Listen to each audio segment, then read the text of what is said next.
died in 1376, he made sure that his crypt was decorated with stone sculptures featuring his beloved wife's visage. But soon after, she dealt her dead husband a heartbreaking betrayal. Being born heir apparent to the English throne pretty much sets him up for a cushy, albeit pressure-ridden life. But that really wasn't the case for Edward of Woodstock, aka the Black Prince. After all, he was born just a few years before the infamous 100 Years of War, a conflict in which he'd go on to play a major part. And it didn't take long for his family to throw Prince Edward right into the middle of the drama. To say that Edward's childhood was a whirlwind would be an understatement. His father, who'd become king at 14, prepared Edward for a similar trajectory. He tried to arrange a marriage for Edward when the kid was barely out of infancy, and made him Earl of one of England's most powerful kingdoms at the ripe old age of 2. Edward then became the youngest Duke of Cornwall at the time, but this period wasn't all plans for the future. A sword hung over Edward the whole time. Edward's early life was, as we've established, filled with drama, but during his most vulnerable years, he was also in grave danger. When he was just 5, whispers began to spread that France wanted to invade England. As heir to the throne, Edward would be one of the first to go. The threat never materialized, but that would be the first of many brushes with danger for young Edward. Edward wasn't the only one in peril during this time. His father, King Edward III, was walking the thin edge of a blade with France. A major conflict was on one side, and peace on the other. As such, when the king set out for Flanders in 1338, he left Prince Edward as protector of the kingdom for the first time. The boy was just 8, and his father didn't stop there. Edward joined his father on the battlefield for the first time in his teens. Considering the dangerous situation he was about to get in, he had to prepare his own will at just 15 years old. But because Edward's father spent his entire childhood thrusting the boy into uncomfortable situations, the young prince took to the battlefield well. Shortly after his 16th birthday, Prince Edward went into battle for the first time and quickly revealed that he had a serious dark side. Edward had a flair for brutality, and on his very first campaign, he left a legendary trail of destruction in the Cotentin area of Normandy. And this was just what he did on the way to the battle. At the beginning of the Battle of Crécy in 1346, a still teenaged Edward said goodbye to his father and took his position at the head of some 2,000 men. As they entered battle and created chaos among the French, Edward went ahead and began to attack the second line. He and his men soon found themselves up against the Count of Alonso and realized they'd made a terrible mistake. Word spread throughout the battle that Prince Edward was in trouble, and it went all the way back to the king. His reaction was utterly chilling. He asked if the prince was injured, and upon learning that he was not, he refused to send aid to the boy. The king had already made Prince Edward a knight, but the day he claimed that he wanted his son to win his spurs, or at the very least give his opponents the opportunity to win honorably. Yes, he picked chivalry over his own son's life. And back on Prince Edward's side of the battlefield, things were getting serious. Prince Edward's father might not have run to come to his aid, but he did have someone he could rely on. Sir Richard Fitzsimmons, his standard-bearer. Fitzsimmons quite literally stood over the heir's battered body and beat back the men who sought to end him until more English forces arrived to help them. When he met his father again after the battle, the king congratulated him for his efforts, but the next time they saw battle together, the roles would be reversed. On the first day of 1350, during the battle at Calais, the French forces easily outnumbered King Edward's unit. Despite some excellent maneuvering, the king found himself in trouble, until Edward the Black Prince's forces stormed in. Not only did Prince Edward and his men force the French back, they also captured 3 leading commanders. Luck was often on his side, but that wasn't always a good thing. When it came to making an heir and a spare, Edward's parents took their duties pretty seriously. He had a whopping 12 siblings, but this was the Middle Ages, and that meant not a lot of them would make it to adulthood. From 1348, 3 of his siblings fell victim to the bubonic plague and didn't survive. It's entirely possible that Edward the Black Prince avoided falling ill thanks to the fact that he was constantly away from home. Following his triumph at Calais, Edward took to the seas to face Castilian forces at the Battle of Winchelsea. While it seemed like they had the upper hand, there was one crucial problem. Their ship was so full of leaks that it was in danger of sinking at any point. Thankfully, the Duke of Lancaster swept in at the last minute to help them. With Lancaster's aid, Prince Edward and his men managed to board the Spanish ship and throw the Spaniards overboard, just as his own vessels sunk. Edward the Black Prince was barely 20, the commander of a large force, and had territories in Chester and Cornwall to maintain. His father had been trying to arrange his marriage since he was a kid, but despite his many commitments, Edward still had time to sow his wild oats. He had a number of mistresses throughout his 20s, and while none led to marriage, they did lead to some other things. Edward the Black Prince was prolific on the battlefield and in the bedroom. Throughout his 20s, he had between 2 and 4 illegitimate sons. While little information survives about them, one Roger Clarendon managed to rise to historical prominence. But, as we'll see later, he fell more on the side of infamy than anything else. In 1356, the king tasked Edward the Black Prince with his most important mission yet. He wanted to restart the conflict with the French, and for his eldest son to lead the first charge into Aquitaine. This time, he wasn't just acting with his men on one puny ship. He was leading hundreds of ships and thousands of men. It was Edward's biggest challenge yet, but was he up to it? The king may have had orderly plans for his invasion in mind, but Edward the Black Prince was there to let his greedy side out. Both he and the nobles he was leading were far more interested in plungers and spoils, and anyone who got in his way, well, they weren't going to like what he had in store for them. When Edward entered an area that the Count of Armagnac was occupying, the Count refused to engage him in battle. By now, the prince's brutal reputation preceded him. With the Chivalry Code in mind, Edward passed on by and then went on to burn and pillage each territory he subsequently passed through afterward. And that's not even the darkest part. The people in these areas weren't used to battle, which made them easy victims for Edward the Black Prince. He and his men slaughtered many men, women, and children in southern France, then robbed whoever was left blind. The damage was so grave that the papal court begged him to consider peace negotiations. Edward's reaction was chilling. He basically shrugged his shoulders and said he couldn't possibly stop without knowing his father's will. Luckily, the battlefield called, giving the area some reprieve. In 1356, Edward the Black Prince traversed France in order to reach Normandy, where his father had allies. He continued to leave a trail of destruction in his wake, and expected to easily decimate a group of French knights at Romorantin. However, the knights managed to slay one of the prince's friends, a move that he was determined to make them regret. Edward the Black Prince was furious at the loss of his friend, and he decided to get up brutal vengeance. I guess they hadn't invented the phrase, "Revenge is a dish best served cold," yet, as the prince went straight for heat, he besieged the fort using Greek fire and burned it to the ground. The next time that enemy forces took on Edward the Black Prince, they knew to come prepared. Edward showed up at the Battle of Fati with a few thousand men, and he was in for a terrifying surprise. The French king had gathered some 50,000 men to meet him. Edward's men stood no chance.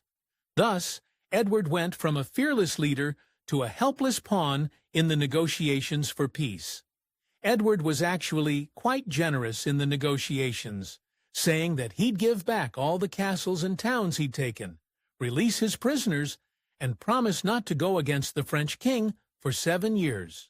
But King John II of France knew what a valuable bargaining chip that the English heir to the throne was. He wanted the Black Prince and 100 of his men as prisoners. John gave them a day to decide, and it was a serious mistake. Prince Edward's men spent the day fortifying their position and digging trenches. The next day, they struck. Within a few hours, the English had stolen the upper hand straight out of the French king's grip. In fact, they even captured him. They declared a truce and carted King John II of France straight back to England. Prince Edward treated his captive with great honor on the journey, even allowing him to ride a much more stately horse into London. It was the kind of behavior you'd want to see from a future king. Back at home, the people of England celebrated both Prince Edward's victories and the man himself. He spread the good cheer to the men who'd accompanied him, but all the while he was hiding a secret.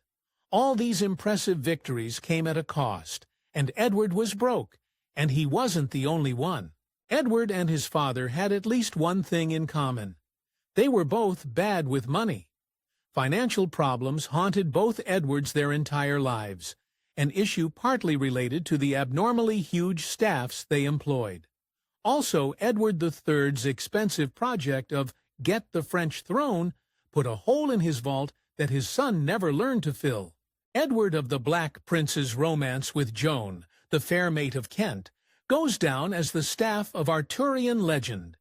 She was a beautiful lady with a swarm of other suitors behind her, while he was an athletic and accomplished prince. They were also first cousins once removed from his father's side. Kinda puts a damper on things when your marriage might not be 100% legit, even by their times, due to the consanguinity. And that wasn't the only problem. As if the whole cousins thing wasn't enough of an issue, Joan of Kent's ex-husband was still alive when Edward began to court her. Fortunately, the third wheel got sick and succumbed to his illness by Christmas of 1360. Problem solved. Edward wasted little time in pressuring his dad to let him and Joan marry. Less than 9 months after her husband's passing, plus one handy dispensation from the Pope on account of them being close cousins, they tied the knot. It turns out that a captured French king makes for a handsome bargaining chip. When C.J. John II of France as his prisoner of war in 1360, Edward was able to negotiate a peace treaty that was overwhelmingly in his family's favor. The Treaty of Brittany eventually gave the English complete control of new French provinces with no pesky interference, all in exchange for the king's life. In 1362, Edward III granted his son official control of Aquitaine and Gascony. In return for being prince of these lands, Edward just needed to pay his dad an homage of 1 ounce of gold a year. He sailed off with his bride for his new domain, and everything was going according to plan. His people received him with grace at first. Edward the Black Prince and his wife Joan of Kent made themselves right at home in their new domain.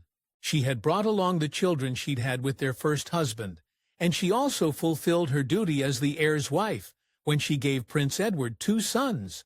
Unsurprisingly, they named the first Edward just like the men who came before him. The second became Richard. All down and enjoy family life. Now, does that sound like something Edward the Black Prince would do? He was itching for a reason to get back on the battlefield, and when Peter of Castile lost his throne to his illegitimate brother, Edward found his cause.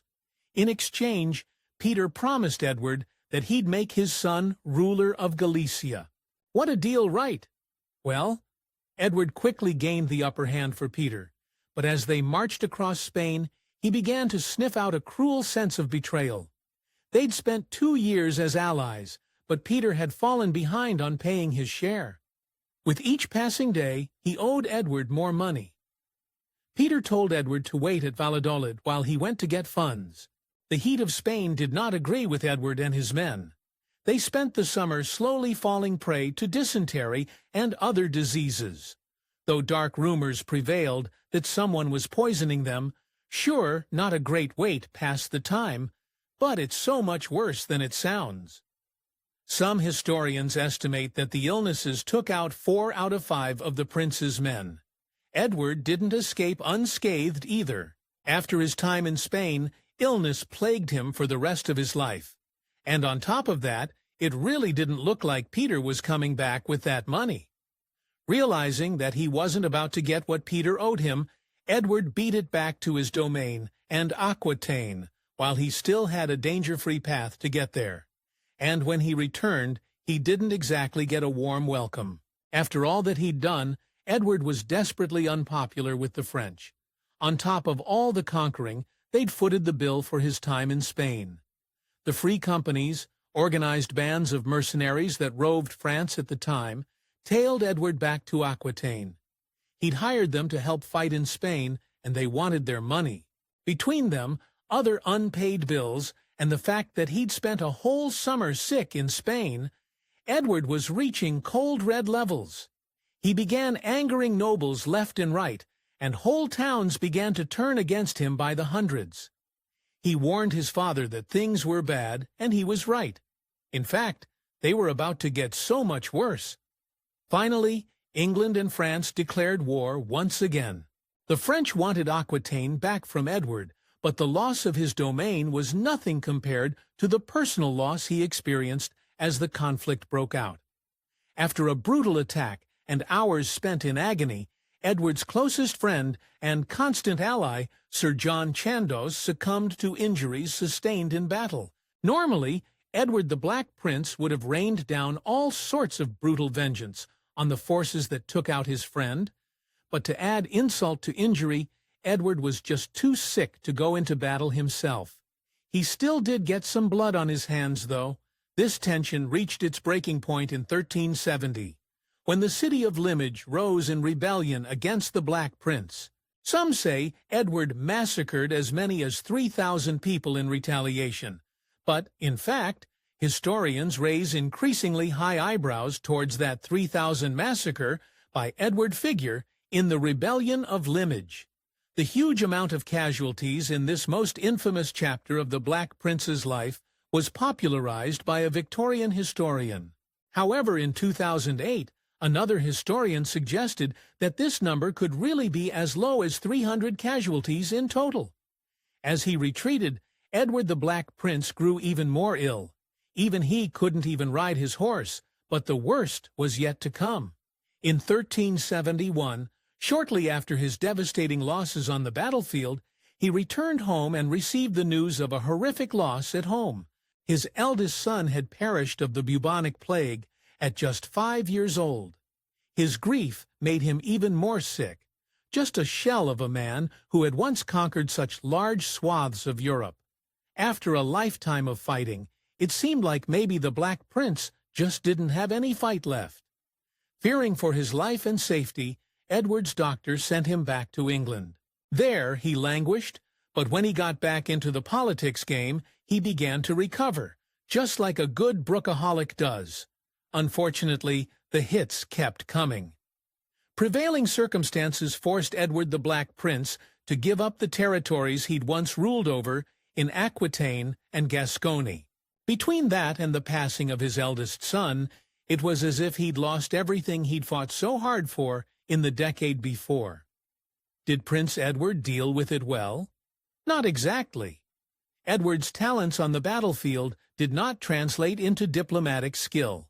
Still, despite some missteps, like gravely insulting an archbishop, he did manage to make some moves and even atone for some of the damage he'd done. He upped free some residents of Cheshire from a corrupt system, but there may have been a disturbing reason behind this change of heart.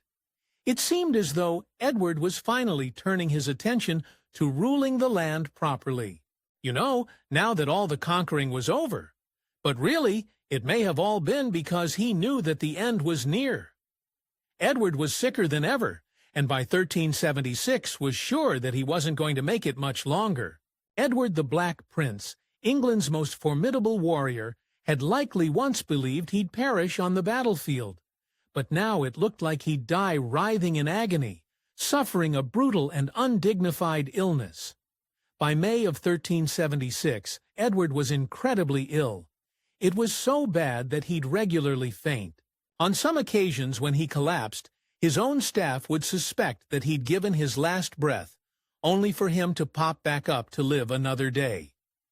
Finally, on June 8th, Just a week before his 46th birthday, he succumbed to his illness.